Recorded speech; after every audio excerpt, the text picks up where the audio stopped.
पश्चिम Asia में जारी तनाव बेहद खतरनाक मोड़ पर पहुंचता दिख रहा है। दुनिया की सबसे अहम समुद्री लाइफलाइन माने जाने वाले स्ट्रेट ऑफ हॉर्मुज पर अमेरिकी राष्ट्रपति डोनाल्ड ट्रंप के नए ऐलान ने पश्चिम एशिया में भड़क रही युद्ध की आग में घी का काम किया है और इस पूरे संकट को और गंभीर बना दिया है। अमेरिकी राष्ट्रपति डोनाल्ड ट्रंप ने ट्रुथ सोशल पर स्ट्रेट ऑफ हॉर्मुज को लेकर बड़ा बयान दिया है, जिससे ईरान भड़क गया है। ट्रंप ने कहा, हॉर्मुज स्ट्रेट खुला है और खुला रहेगा, ईरान रहे या ना रहे। हम ईरानी नाकेबंदी को फिर से लागू कर रहे हैं। इसे यह नाम इसलिए दिया गया है क्योंकि यह केवल ईरान के जहाजों या ग्राहकों के आने जाने को रोकती है। बाकी सभी देश इस जलडमरू मध्य का निष्पक्ष और खुला इस्तेमाल कर सकेंगे। अब से अमेरिका को हॉर्मुज स्ट्रेट का संरक्षक माना जाएगा।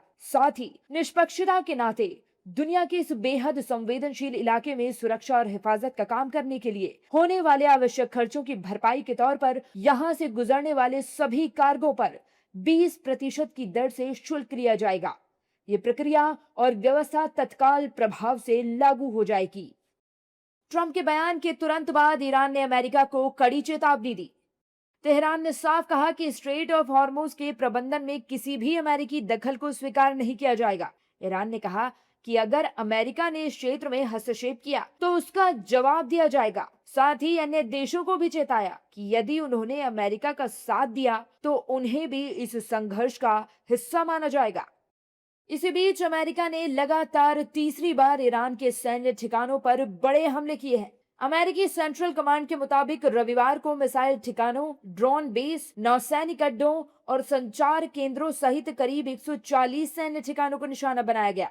इस हमले के बाद गुस्से में लाल ईरान ने operation eye for an eye launch किया और कुवैत, बहरीन और जॉर्डन में अमेरिकी सैन्य ठिकानों पर मिसाइलों और ड्रोनों की बारिश कर दी। इस बढ़ते तनाव के बीच ब्रिटेन ने भी बड़ा कदम उठाते हुए ईरान के इस्लामिक रिवॉल्यूशनरी गार्ड कॉर्प्स को आतंकवादी संगठन घोषित करने का फैसला किया है। ब्रिटिश सरकार का कहना है कि राष्ट्रीय सुरक्षा को देखते हुए यह निर्णय लिया गया है।